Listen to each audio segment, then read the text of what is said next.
దానికి ఒక నిర్ణయం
గుంతలు తొక్కుతున్నటువంటి దృశ్యం మనకి ఒక తెలంగాణ రాష్ట్రంలోనే కాకుండా దేశవ్యాప్తంగా చూస్తున్నాం అధ్యక్ష. ముఖ్యంగా గతంలో దొంగతనాలు, దోపిడీలు, లేకపోతే దొమ్మీలు జరిగినటువంటి క్రమాలు చూస్తూ వచ్చేవాళ్ళం. కానీ ఇప్పుడు సైబర్ క్రైమ్ రూపంలో అనేకమైనటువంటి సైబర్ క్రైమ్ రోజుకో రూపం సంతరిస్తూ, నిన్నగాక మొన్న మనం చూసాం పంజాబ్లో ఒక ఐపీఎస్ ఆఫీసరే ఆత్మహత్య చేసుకున్నటువంటి సందర్భం చూసాం. ఈరోజు చూస్తున్నటువంటి సందర్భంలో ఒక ఇద్దరు సిఐలు కూడా ఆ సైబర్ క్రైమ్కి బలైపోయినటువంటి పరిస్థితి ఈరోజే చూస్తున్నాం. ఈ విధంగా మా కరీంనగర్ జిల్లాలో కొన్ని వందల మంది క్రిప్టో కరెన్సీ పేరు మీద కోట్లాది రూపాయలు ఈ సైబర్ క్రైమ్లో కోల్పోయినటువంటి సందర్భం ఉంది అధ్యక్ష. అదేవిధంగా రాష్ట్ర వ్యాప్తంగా కూడా అనేక సైబర్ క్రైమ్ కేసులు నమోదవుతున్నాయి. కానీ ఈ సైబర్ క్రైమ్కి మరి ఒకవైపు రాష్ట్ర ప్రభుత్వం తీసుకోవాల్సినటువంటి చర్యలు ఉన్నాయి, కేంద్ర ప్రభుత్వం కూడా దీని మీద కఠిన చర్యలు తీసుకోవాల్సిన అవసరం ఉంది. ఒకవైపు భారతదేశ ఆర్థిక మంత్రి పేరు మీదనే అడ్వర్టైజ్మెంట్లు వస్తున్నాయనంటే ఆ సైబర్ క్రైమ్ ఏ రకంగా ఉన్నది అనేటువంటిది మనం ఆలోచన చేసుకోవాల్సిన అవసరం. భారత ఆర్థిక మంత్రి పేరు మీదనే రోజు మనం ఓపెన్ చేస్తే, ఫేస్బుక్ ఓపెన్ చేస్తే, వాట్సాప్లలో ఓపెన్ చేస్తే భారత హోమ్ ఫైనాన్స్ మినిస్టర్ గారి పేరు మీదనే యాడ్స్ వస్తున్నాయి అధ్యక్ష. మరి భారత ప్రభుత్వం ఏం చర్యలు తీసుకుంటుందో, ఎందుకు చర్యలు తీసుకోలేకపోతుందో కూడా అర్థం కానటువంటి పరిస్థితి ఉంది. ఖచ్చితంగా ఈ రాష్ట్ర ప్రభుత్వం అవసరమైతే మరింత కఠినమైనటువంటి చర్యలు తీసుకుని, అవసరమైతే సైబర్ క్రైమ్కి మరింత స్ట్రెంత్ని పెంచి ఆ రకంగా ఈ సైబర్ క్రైమ్ను అరికట్టడానికి ఈ దేశంలోనే ఒక మొట్టమొదటి స్టెప్ తీసుకున్నటువంటి ప్రభుత్వం తెలంగాణ ప్రభుత్వం కావాలని, ఆ దిశగా ప్రభుత్వం అడుగులు వేయాలని మీకు మీ ద్వారా ఈ ప్రభుత్వం దృష్టికి తీసుకొస్తాం. నోట్ చేసుకున్నాం అధ్యక్ష. దేశపతి శ్రీనివాస్ గారు.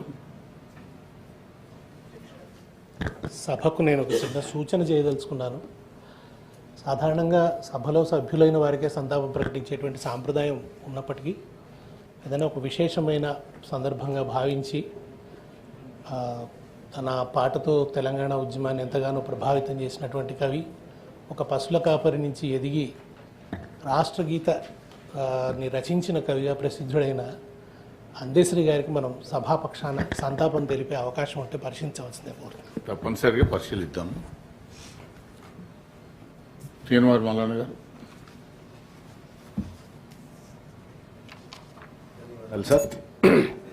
సార్, యూనివర్సిటీలలో దాదాపు ఒక 11 యూనివర్సిటీలు మన ప్రభుత్వాల చేత నడవబడుతూ ఉన్నాయి సార్. దాంట్లో దాదాపుగా 2817 పోస్టులు ఉండాల్సినటువంటి పోస్టులు సార్. దాదాపుగా ఇప్పుడు ఖాళీగా ఉన్నాయి 1129 పోస్టులు ఖాళీగా ఉన్నాయి సార్. అసిస్టెంట్ ప్రొఫెసర్లు కానీ, అసోసియేట్ ప్రొఫెసర్లు కానీ, ప్రొఫెసర్లు కానీ చాలా రంగాల్లో ఇప్పుడు దాదాపుగా 1692 మంది మాత్రమే పనిచేస్తూ ఉన్నారు సార్. దాంట్లో కూడా కాంట్రాక్ట్ అధ్యాపకులే 935 మంది ఉన్నారు సార్. సో ఈ ప్రభుత్వం ఈ ప్రొఫెసర్ల నియామకాల విషయంలో కానీ, లేదంటే యూనివర్సిటీల బలోపేతం కోసం కానీ రాష్ట్ర ప్రభుత్వం ఒక ప్రణాళిక రూపొందించుకొని ముందుకు పోవాలి సార్. ఎందుకంటే విద్య చాలా ప్రాధాన్యత కలిగినటువంటి అంశం కాబట్టి యూనివర్సిటీలలో ఉన్నటువంటి ఖాళీలను తక్షణమే భర్తీ చేసి, అలాగే బ్యాక్లాగ్ పోస్టులు కూడా చాలా ఉండిపోయినాయి సార్, వాటిని కూడా సత్వరమే భర్తీ చేయాలని ప్రభుత్వం ముందు నేను సూచన చేస్తాను. Thank you. Honourable minister. అధ్యక్ష. శ్రావణ్ కుమార్ గారు. గౌరవనీయులైన చైర్మన్ గారికి నాకు ఈ అవకాశం ఇచ్చినందుకు హృదయపూర్వకంగా ధన్యవాదం తెలియజేస్తూ, ఒక ముఖ్యమైన అంశం మీ ద్వారా సభ దృష్టికి తీసుకొచ్చే ప్రయత్నం చేస్తాను. There is an act sir, the rights for persons with disabilities act అని చెప్పని, RPWD యాక్ట్ 2016 అని చెప్పని అంటారు. It's a very prominent act, historical act that was brought in by the government of India. దీంట్లో సార్, చైర్మన్ సార్, అంతవరకు ఉన్నటువంటి ఒక disabilities అన్నిటిని కూడా ఎన్లార్జ్ చేస్తూ the list of disabilities have been enlarge to 21. అవి లో విజన్ అని చెప్పని, లెప్రసీ అని చెప్పని, hearing impairment, locomotor disability, dwarfism, intellectual disability, mental illness, autism, cerebral palsy, molecular dystrophy, ఇట్లా స్పెసిఫిక్ లెర్నింగ్ డిజబిలిటీస్, ఒక 21 పార్కిన్సన్స్, ఇవన్నీ కూడా డిజబిలిటీస్ యాక్ట్ కింద పొందుపరిచినారు అధ్యక్ష. అయితే దురదృష్టం ఏంటి అంటే కొంత సీరియస్నెస్ ఈ యాక్ట్ని ఇంప్లిమెంట్ చేయలేకపోవటం వల్ల చాలామంది తల్లిదండ్రులు, లక్షల మంది పిల్లలు, లక్షల మంది తల్లిదండ్రులు ఇవాళ చాలా ఇబ్బంది దేశవ్యాప్తంగా తెలంగాణలో కూడా పడుతున్నటువంటి ఒక పిల్లలు ఉన్నారు అధ్యక్ష. స్కూల్స్లో పర్టికులర్గా పిల్లలకు లెర్నింగ్ డిజబిలిటీ ఉందని తెలియదు, ఆటిజం ఉందని తెలియదు. వాళ్లకు సరి అయినటువంటి ఒక ఓరియంటేషన్ కల్పించే విధంగా సెన్సిటైజేషన్ స్కూల్లో ఉన్నటువంటి ఒక యజమానులకు కానీ టీచర్లకు కానీ లేదు. అక్కడ అవసరమైనటువంటి రీహాబిలిటేషన్ కౌన్సిలింగ్ సెంటర్స్ కానీ లేవు. దానివల్ల పిల్లలు చాలా ఇబ్బంది గురవుతూ ఉన్నారు. సమాజంలో వారికి ఈక్వల్ రైట్స్ను కల్పించవలసినటువంటి ఒక స్ఫూర్తితో పట్టుకొచ్చిన యాక్ట్ అధ్యక్ష. అయితే ప్రభుత్వానికి మీ ద్వారా నేను రిక్వెస్ట్ చేసేది ఏంటంటే they have to take stringent measures to ensure that RPWD act in spirit and letter has to be implemented అని చెప్పని కోరుతా ఉన్నాను అధ్యక్ష. చాలా కాలేజీలకు తెలియదు, అసలు చాలా స్కూల్స్కు తెలియదు. పిల్లలు చాలా ఇబ్బందికి గురవుతున్నటువంటి ఒక పరిస్థితి. దాని ట్రీట్మెంట్ బయట రీహాబిలిటేషన్ తీసుకోవాలంటే లక్షల రూపాయలు తల్లిదండ్రులకు అవుతున్నటువంటి ఒక పరిస్థితి. నేను గతంలోనే దీనికి గౌరవ ముఖ్యమంత్రి గారికి ఒక లేఖ కూడా రాయటం అయింది. కాబట్టి ఇవాళ ఈ రకమైనటువంటి ఒక బాధితులైనటువంటి ఒక విద్యార్థులకు స్కూల్స్లోనే ఎర్లీ డిటెక్షన్ చేసేటువంటి, డయాగ్నోసిస్ చేసేటువంటి ఒక మెకానిజము, తర్వాత వాళ్ళకు సర్టిఫికేషన్ కల్పించేటువంటి ఒక ఇవాళ సర్టిఫికేట్ కావాలంటే ఎర్రగడ్డ హాస్పిటల్ పోవాలి లెర్నింగ్ డిజబిలిటీ కూడా. అట్లా కాకుండా ప్రభుత్వం కొంత సింప్లిఫైడ్ ప్రొసీజర్స్ కనుక పట్టుకొచ్చినట్టయితే పిల్లలంతా కూడా లెర్నింగ్ డిజబిలిటీస్, ఆటిజం ఇటువంటి సర్టిఫికేషన్ తీసుకోవచ్చు. ప్రభుత్వం దలుచుకుంటే మానవత్వ దృక్కోణంతో 5% రిజర్వేషన్ గవర్నమెంట్ జాబ్స్లో కానీ స్కూల్స్లో కానీ అటువంటి పిల్లలకు అడ్మిషన్స్ విషయంలో కానీ చాలా దయనీయమైన పరిస్థితిలో ఉంటుంది అధ్యక్ష. ఆ బాధ భరిస్తున్న పేరెంట్స్కి మాత్రమే అర్థమవుతుంది. ఆటిజం కానీ లెర్నింగ్ డిజబిలిటీ కానీ చెప్పుకోలేరు, బయట చెప్పుకుంటే ఆత్మన్యూనతాభావానికి గురవుతారు. కాబట్టి ప్రభుత్వం కొంత విప్లవాత్మకంగా ఒక కన్స్ట్రక్టివ్గా ప్రతి స్కూల్ను, ప్రతి హెడ్ మాస్టర్ను, ప్రతి టీచర్ను ఎడ్యుకేట్ చేసే విధంగా ఈ యాక్ట్ను బలంగా ముందుకు తీసుకెళ్లాలా. ప్రతి స్కూల్లో కూడా కౌన్సిలింగ్ సెంటర్లు, రీహాబిలిటేషన్ సెంటర్స్ పెట్టాలా. తర్వాత అవసరమైనటువంటి ఒక రీతిలో విద్యార్థులు చదువుకొని బయటకు వచ్చి సమాజంలో జనజీవ స్రవంతిలో వాళ్ళకు కూడా సమానమైనటువంటి ఒక వాటా కల్పించే రీతిలో ప్రభుత్వం చర్యలు తీసుకోవాలని చెప్పని నేను కోరుతా ఉన్నాను అధ్యక్ష. Thank you. మల్కా కుమరయ్య గారు, ఆనరబుల్ మినిస్టర్. కుమరయ్య గారు. నమస్తే సార్, ఈ అవకాశం ఇచ్చిన మీకు ధన్యవాదాలు. తర్వాత ఈ స్కూల్స్లో సార్, గవర్నమెంట్ స్కూల్స్లో చాలా ఇష్యూస్ ఉన్నాయి. తర్వాత ఈ కొత్త ఎన్ఈపి పాలసీ మన గవర్నమెంట్ ఇంప్లిమెంట్ చేయలేదు. దాంతో చాలా బెనిఫిట్స్ ఉన్నాయి, ఫండ్స్ కూడా వస్తాయి. కాబట్టి అది ఇంప్లిమెంట్ చేయాలని మీ ద్వారా గవర్నమెంట్ని కోరుతున్నాము. తర్వాత ఈ కస్తూర్బా టీచర్స్ మోడల్ స్కూల్స్లో చాలా రోజుల నుంచి పనిచేస్తూ ఉన్నారు. వాళ్ళు కాంట్రాక్ట్ లేబర్గా ఉన్నారు. అంటే వాళ్ళు జాయిన్ అయినప్పుడు ఒక్కొక్కరు 18 years 20 years రిటైర్మెంట్ కూడా అయిపోయారు. వాళ్ళు అదే కాంట్రాక్ట్గా జాయిన్ అయినప్పుడు 18,000, 12,000, 22,000 అదే శాలరీలో పనిచేస్తున్నారు. వాళ్ళకు రెగ్యులరైజ్ చేయట్లేదు. వాళ్ళది పరిస్థితి చాలా అధ్వానంగా ఉంది.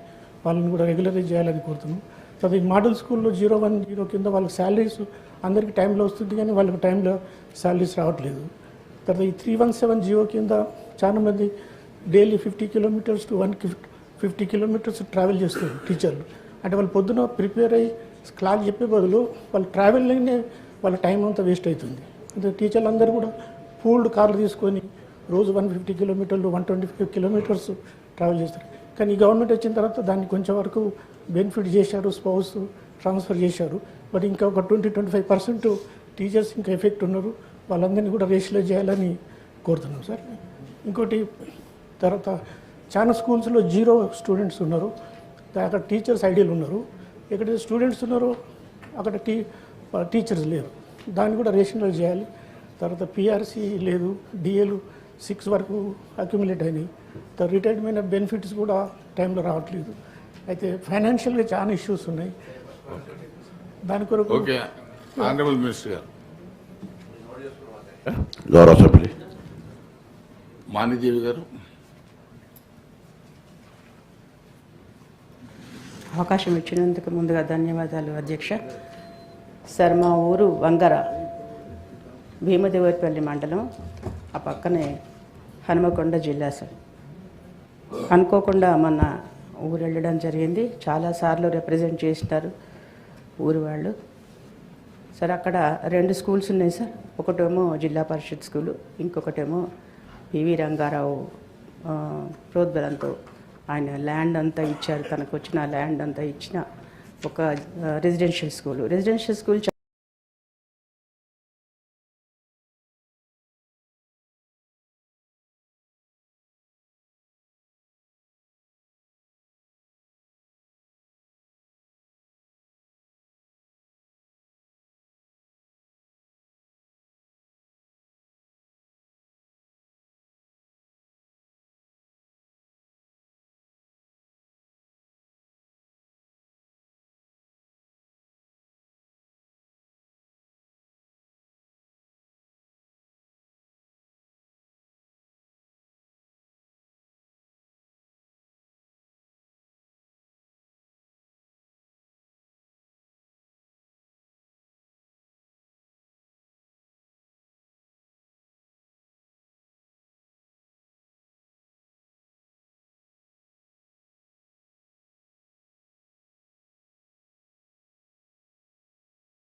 శ్రీనివాస్ మల్లన్న గారు.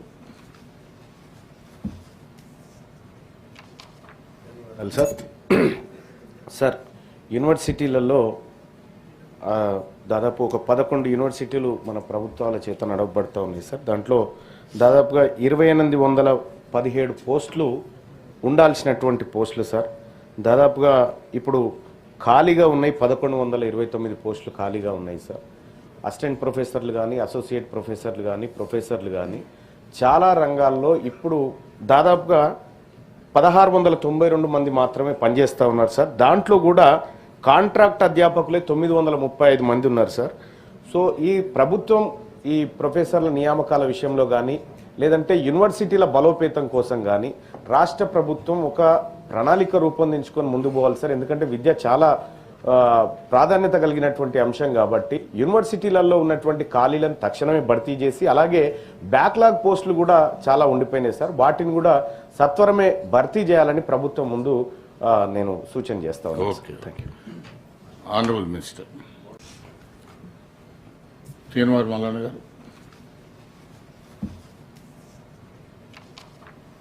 సార్ సార్ యూనివర్సిటీలలో దాదాపు ఒక 11 యూనివర్సిటీలు మన ప్రభుత్వాల చేత నడవబడుతూ ఉన్నాయి సార్. దాంట్లో దాదాపుగా 2817 పోస్టులు ఉండాల్సినటువంటి తెలంగాణ ఆత్మగౌరవ భవనాల కొరకు గతంలో ప్రభుత్వం ల్యాండ్ ఇవ్వడం జరిగింది, నిధులు ఇవ్వడం జరిగింది.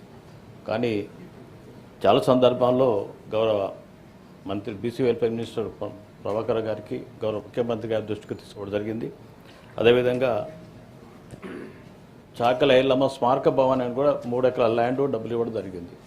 చేంజ్ ఆఫ్ ల్యాండ్ కోసం కూడా గౌరవ మంత్రి గారిని విజ్ఞప్తి చేయడం జరిగింది. అది పెండింగ్లో ఉంది, ఇమ్మీడియట్ చేయవలసిందిగా మీ ద్వారా మంత్రి గారిని విజ్ఞప్తి చేస్తున్నాం. చేసుకున్నాం అధ్యక్ష. అంజిరెడ్డి గారు. అధ్యక్ష నమస్కారం. అధ్యక్ష, మీ ద్వారా కోరేది ఏంటంటే మా పటంచెరు రెవెన్యూ డివిజన్ స్టార్ట్ అయింది, అప్పుడే శాంక్షన్ అయింది అధ్యక్ష. అది కంపల్సరీ ఇంతవరకు ఇంప్లిమెంటేషన్ కాలేదు. అదేవిధంగా సబ్ రిజిస్టర్ కూడా శాంక్షన్ అయింది, ఇంతవరకు అక్కడ కాలేదు. అదేవిధంగా కోర్టు ఒకటి పటంచేరులో కోర్టు ఇంతవరకు కాలేదు అదొక అధ్యక్ష.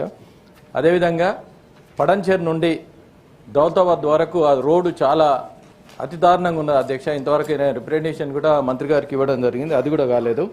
అదేవిధంగా యూనివర్సిటీ విషయంలో తీసుకుంటే 11 యూనివర్సిటీ ఇంతవరకు దానికి అమౌంట్ ఒకటే ఏంటంటే, మొన్న ముఖ్యమంత్రి గారు 1000 కోట్లు ఉస్మానియా యూనివర్సిటీకి అమౌంట్ శాంక్షన్ చేయండి. మిగతా యూనివర్సిటీ 11 యూనివర్సిటీ ఎప్పుడు అమౌంట్ దాన్ని శాంక్షన్ చేస్తారు. ఎవ్రీ ఇయర్ దాని బడ్జెట్ ఇస్తే యూనివర్సిటీలు ఉంటే, అదేవిధంగా బిల్డింగ్స్ ఏవైతే ఉన్నాయో ఈ బిల్డింగ్స్ కూడా అన్నీ కూలిపోతున్నాయి. దాన్ని ఇంజనీరింగ్తో ఏవైతే కూలిపోతున్నాయో దాని స్ట్రెంత్ అని ఎంత ఉందో ఆ స్ట్రెంత్ అని చూసి దాన్ని వేరే తీయాలి. అదేవిధంగా ఏంటంటే యూనివర్సిటీలో టీచింగ్ నాన్ టీచింగ్ దాంట్లో 70-80% ఖాళీలు ఉన్నాయి అధ్యక్ష. అది ఫిల్ఫిల్ చేస్తేనే, ఎందుకంటే రాబోయే రోజుల్లో ఎవరైతే యూనివర్సిటీ చదువుతారో చాలా మందికి ఉపయోగపడతాయి అధ్యక్ష. అదేవిధంగా బహుళ అంతస్తులు ఏదైతే కడతా ఉన్నారో 40-50 ఫ్లోర్స్ కడతా ఉన్నారు. 40-50 ఫ్లోర్స్ కడతా ఉన్నప్పుడు మొన్న మినవార కాంప్లెక్స్లో ఫైర్ యాక్సిడెంట్ అయినప్పుడు 8 మంది మనం కాపాడలేకపోతున్నాం. ఎందుకంటే హైడ్రాలిక్ లిఫ్ట్ లేక, ఓన్లీ లిఫ్టులు ఉన్నాయి ఏంటంటే బాంబేలో, బెంగళూరులో ఉన్నాయి. మరి ఎవరైతే యజమానులు కడతా ఉన్నారో వాళ్ళే హిమ్సెల్ఫ్ తీసుకోవాలా, లేకుంటే ప్రభుత్వం దీనికి చేయాలా? అక్కడ ఏమైనా అయితే బాధ్యత ఎవరు వహిస్తారు? దీనికి జవాబు చెప్పాలి. ఎందుకంటే ఇప్పుడు పర్మిషన్స్ ఇస్తూ ఉన్నారు. అదేవిధంగా ఏంటంటే 2016 ప్రకారం ఏదైతే ఉందో ప్రతి 10th ఫ్లోర్కి ఒకటి దానికి ఓపెన్ ఏరియా ఉండాలి. ఎక్కడ ఓపెన్ ఏరియా ఇస్తలేరు. దీన్ని కూడా తీసుకోవాలని కోరుతా ఉన్నాను. అదేవిధంగా అధ్యక్ష ఇంకొకటి ఏంటంటే పటంచేరు విషయంలో తీసుకుంటే మంత్రి గారు ఇక్కడనే ఉన్నారు. Motor vehicle inspector MVI office లేదు, దానికి 5 ఎకరాలు కేటాయిస్తే, ఎందుకంటే ఆ ప్రైవేట్ దానిలోనే నడుస్తూ ఉన్నది, దానికి కేటాయించాలి. అదేవిధంగా ఎక్కడైతే ఉందో టోటల్ అన్ని జిల్లాల్లో ఎందుకంటే ట్రైనింగ్ చేసుకోవడానికి ఎక్కడైతే ప్రైవేట్గా వెహికల్ ట్రైనింగ్ కోసానికి ఏది కారు ఏదైనా ఉన్నా కానీ దానికి ఫిట్నెస్ కోసానికి ATS ఏదైతే కొత్తగా వస్తుందో దానికి 5 ఎకరాలు కేటాయిస్తేనే చాలా బాగుంటుంది అధ్యక్ష. మీ ద్వారా కోరుతా ఉన్నాను. Okay, honourable minister. గౌరవ సభ్యులు చెప్పిన ప్రతి అంశాన్ని నోట్ చేసుకోవడం జరిగింది అధ్యక్ష. గౌరవ సభ్యులకు మనం చేసేది ఏంటంటే, మీకు బులెటిన్లో గతంలోనే తెలియజేశాం. ఎవరు కూడా సభలో సందర్భంగా సెల్ ఫోన్లు వాడడానికి వీల్లేదు. అది పూర్తిగా సభలో నిషేధం. కాబట్టి దయచేసి వాడొద్దని మరొకసారి మీకు విజ్ఞప్తి చేస్తూ ఉన్నాను. Now petitions. తీర్మాన్ Mallanna garu.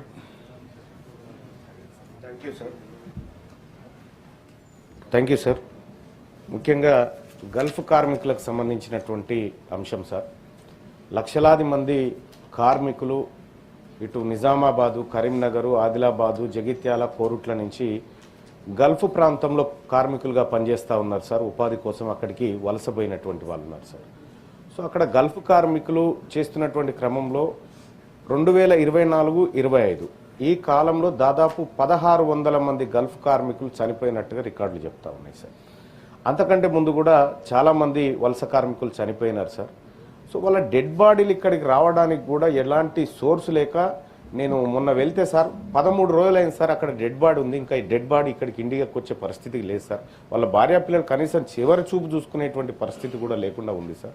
Gulf కార్మికులకు సంబంధించినటువంటి సార్ అక్కడ పనిచేసి వాళ్ళు అంతో ఇంతో డబ్బు పంపిస్తే ఆ డబ్బును మనము మన కరెన్సీలోకి మార్చేటువంటి క్రమంలో 18% సర్వీస్ ట్యాక్స్ వసూలు చేస్తూ ఉన్నాం సార్. కేంద్ర ప్రభుత్వం, రాష్ట్ర ప్రభుత్వం కలిసి వాళ్ళు 9 రూపాయలు, వీళ్ళు 9% చొప్పున వసూలు చేస్తూ ఉన్నారు సార్.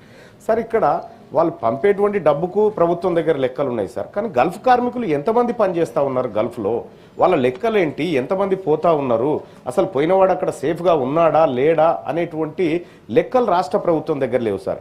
ఇటీవల కాలంలో రాష్ట్ర ప్రభుత్వం సార్ 8.5 కోట్ల రూపాయలు చనిపోయినటువంటి గల్ఫ్ కార్మికుల కుటుంబాలకు 5 లక్షల చొప్పున సాయం చేస్తున్నట్టుగా ప్రభుత్వం చెప్పింది సార్. కొన్ని చోట్ల జగిత్యాలలో దాదాపుగా 51 మందికి చేసారు సార్. అది వాస్తవం కూడా.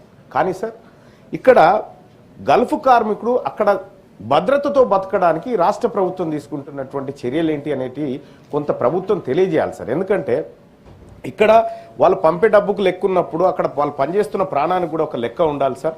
అలాగే గల్ఫ్ కార్మికుల పిల్లలు సార్ అక్కడ పోయి పనిచేసేటువంటి వాళ్ళు ఎవరైతే ఉన్నారో వాళ్ళ భార్య పిల్లల కోసం, పోషించడం కోసం, విద్య కోసం చేస్తారు సార్. సార్ గల్ఫ్ కార్మికుల పిల్లల కోసం ప్రత్యేక రెసిడెన్షియల్ స్కూళ్లు పెట్టాల్సినటువంటి అవసరం ఉంది సార్.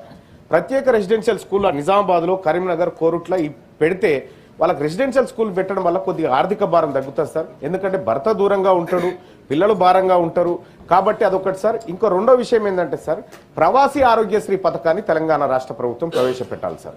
గల్ఫ్ దేశాల్లో ఉన్నటువంటి గల్ఫ్ కార్మికులు ఎవరైతే ఉన్నారో వాళ్ళతోటి ప్రైవేట్ హాస్పిటల్స్తో టైఅప్ అయి రాష్ట్ర ప్రభుత్వం అక్కడ ఉన్నటువంటి మన కార్మికులకు ఏమైనా ఇబ్బంది జరిగితే అక్కడ ప్రైవేటు హాస్పిటల్తో అక్కడికి పోతే ఫ్రీ ట్రీట్మెంట్ జరిగే విధంగా ప్రభుత్వం చర్యలు తీసుకోవాలి సార్. అలాగే గల్ఫ్ కార్మికులను ఇంకా మోసం చేస్తూనే ఉన్నారు సార్ ఏజెంట్లు. ఆ ఏజెంట్ల మోసాలను కూడా అరికట్టాల్సినటువంటి అవసరం ఉంది సార్.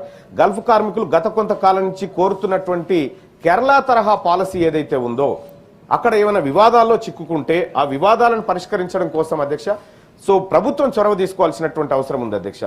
అక్కడ కేంద్ర ప్రభుత్వం కేవలం 2023-24లో గల్ఫ్లో వివిధ వివాదాల్లో చిక్కుకున్నటువంటి కార్మికులను, భారతదేశ కార్మికులను కాపాడడానికి 3 లక్షలు ఖర్చు పెట్టింది సార్ కేంద్ర ప్రభుత్వం. 3 లక్షలు సార్. అది ఒక కేసుకు కూడా సరిపోదు. కానీ వాళ్ళ దగ్గర నుంచి తీసుకుంది చాలా పెద్ద మొత్తంలో తీసుకున్నారు సార్. సో అక్కడ విదేశీ కరెన్సీని మనకి ఇక్కడ పంపి కొంత విదేశీ ద్రవ్యాన్ని డెవలప్ చేస్తున్నటువంటి కార్మికుల పట్ల రాష్ట్ర ప్రభుత్వానికి కొంత కన్సర్న్ ఉండాల్సినటువంటి అవసరం ఉంది సార్. నేను భర్తీ చేయాలని ప్రభుత్వం ముందు నేను సూచన చేస్తాను. ఆనరబుల్ మినిస్టర్ తీర్మాన్ మల్లన్న గారు. సార్ సార్ యూనివర్సిటీలలో దాదాపు ఒక 11 యూనివర్సిటీలు మన ప్రభుత్వాల చేత నడవబడుతూ ఉన్నాయి సార్. దాంట్లో దాదాపుగా 2817 పోస్టులు ఉండాల్సినటువంటి పోస్టులు సార్. దాదాపుగా ఇప్పుడు ఖాళీగా ఉన్నాయి 1129 పోస్టులు ఖాళీగా ఉన్నాయి సార్. అసిస్టెంట్ ప్రొఫెసర్లు కానీ, అసోసియేట్ ప్రొఫెసర్లు కానీ, ప్రొఫెసర్లు కానీ చాలా రంగాల్లో